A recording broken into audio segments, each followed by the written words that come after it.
بسم اللہ الرحمن الرحیم الحمد للہ وکفی وسلام علی عبادہ الذین اصطفی اما بعد۔ محترم ناظرین، السلام علیکم ورحمۃ اللہ وبرکاتہ۔ سلسلہ 40 احادیث صحیح البخاری کی 16ویں مجلس میں آپ سب کا تہہ دل سے استقبال۔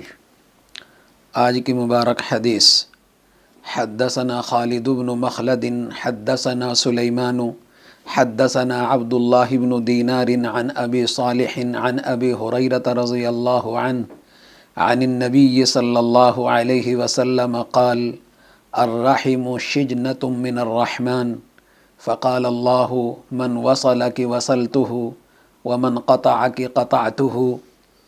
حضرت ابو ہریرہ رضی اللہ تعالیٰ عنہ سے روایت ہے کہ رسول اللہ صلی اللہ علیہ وسلم نے ارشاد فرمایا: رشتہ داریاں، آپس کے رشتے ناتے اللہ کے سامنے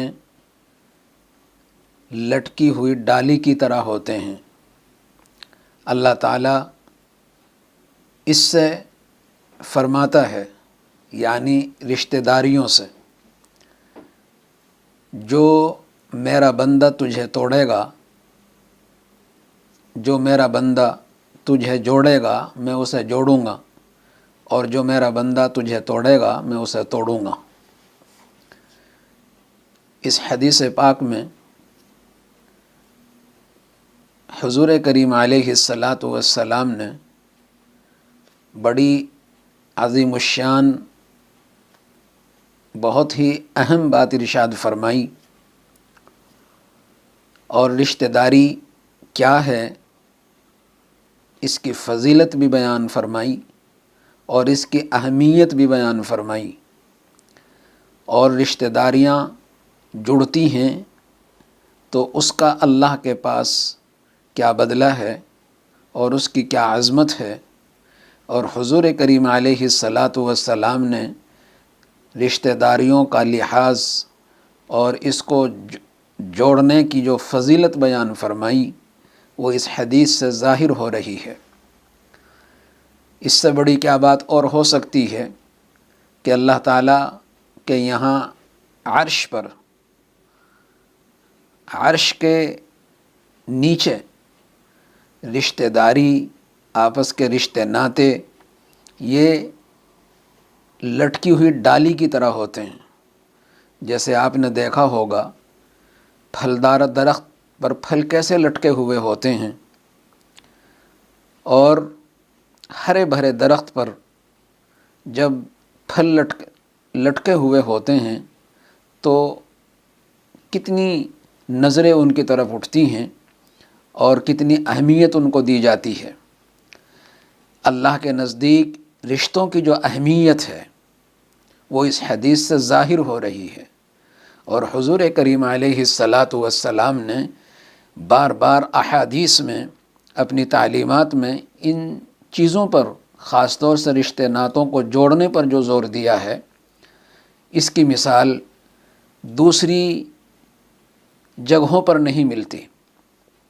آپ کسی بھی مذہب کو پڑھیں، کسی بھی مذہبی کتاب کو پڑھیں، حسن معاشرت اور آپس کے سماجی تعلقات کو جو پیارے نبی علیہ السلام نے اپنے بلیغ و فصیح انداز میں اپنی احادیث میں بیان فرمایا، اس کی کوئی مثال نہیں ملتی۔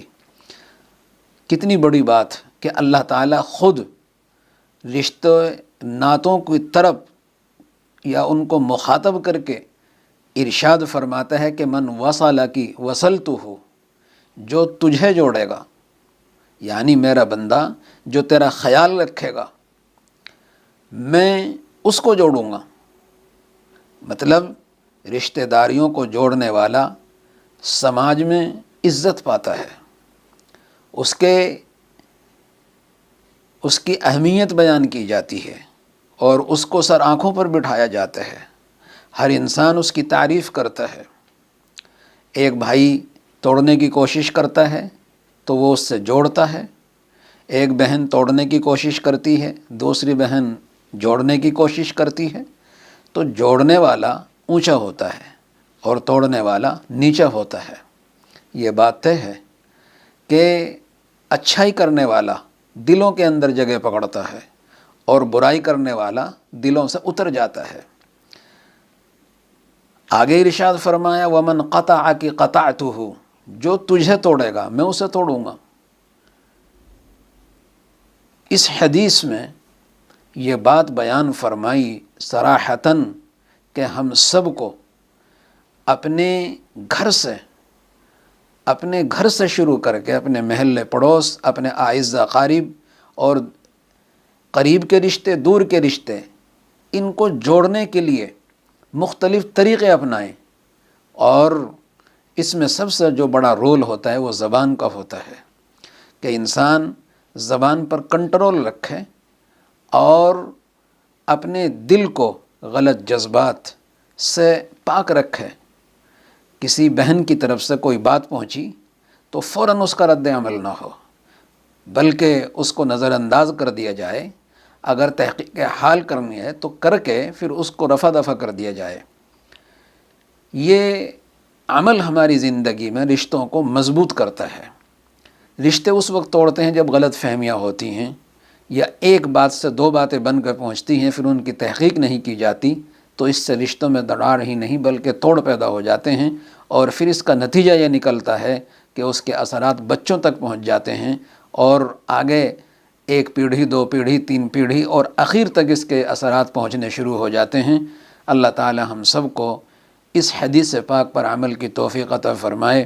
آخر میں میری درخواست ہے سب بھائیوں سے، بہنوں سے جو اس سلسلے میں ہمارے ساتھ شریک ہیں، جیسا کہ حدیث میں ہے کہ جو ایک حدیث کو سنتا ہے اور پھر اس کو یاد کرتا ہے اور دوسروں تک پہنچاتا ہے، اللہ اس کو تر و تازہ کر دیتا ہے، اس کے گھر کو برکتوں سے بھر دیتا ہے۔ اللہ پاک ہم سب کو ان احادیث کے سلسلوں میں شریک ہونے کے ساتھ ساتھ دوسرے بھائی بہنوں تک پہنچانے کی توفیق عطا فرمائے۔ زیادہ سے زیادہ ان احادیث کو اپنے بھائیوں تک، بہنوں تک شیئر کریں، سبسکرائب کریں، انشاءاللہ اس کا آپ کو نفع ہوگا، اور جو بھائی بہنیں اس کو سنیں گی انشاءاللہ ان کو بھی اس سے نفع پہنچے گا۔ وآخر دعوانا ان الحمد للہ رب العالمین۔